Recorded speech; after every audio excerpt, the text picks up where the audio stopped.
Trop de séries télé, pas assez de temps pour les regarder, Tête de série vous aide à trier.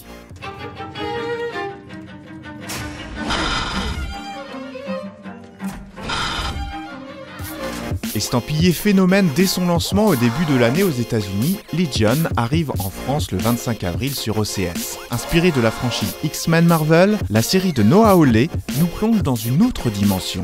Nos 4 critiques sont remontés à la surface pour donner leur avis.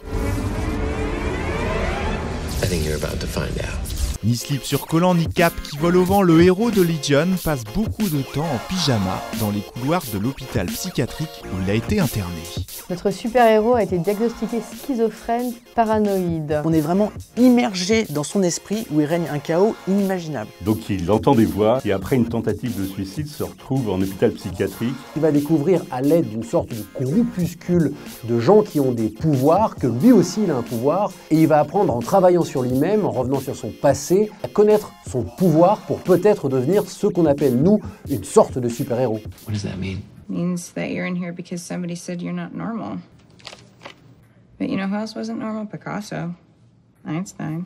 Tout ceci est-il bien réel? Le questionnement abyssal de Legion joue sans limite avec les outils de la fiction et les ressorts de la paranoïa.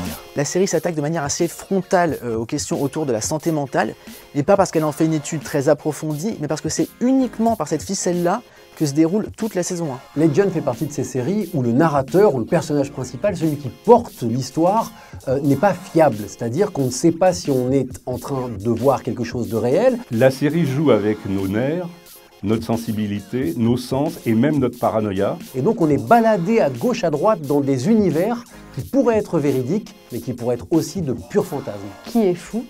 Est-ce celui dont on dit qu'il est, ou est-ce le système? And are we clear on the scope and nature of this power? No, but if the readings are right, he may be the most powerful mutant that we have ever encountered. Oubliez les saltos et autres uppercuts des super-héros qui montrent leurs muscles, ici le coup de poing est visuel et peut vous laisser KO. C'est un choc.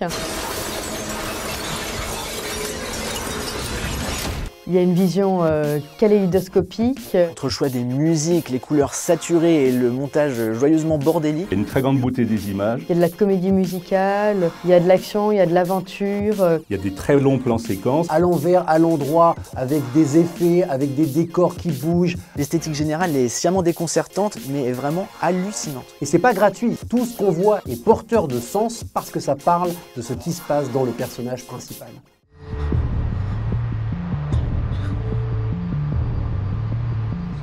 Alors, le verdict, super fascinant ou super pédant? C'est l'œuvre d'un super génie. Du coup, c'est brillant, conceptuel et parfois un peu en déficit émotionnel. C'est une série super fascinante à laquelle il faut s'accrocher. J'ai pris une énorme claque visuelle, une claque intellectuelle, une claque d'émotion parce que c'est beau et c'est touchant et c'est déjà une grande série. On est tellement pris dans le tourbillon visuel de la série qu'on se demande si le fond n'est pas un peu négligé. Mais au final, tant pis, c'est une vraie claque et on en redemande. It's charming. Shut up.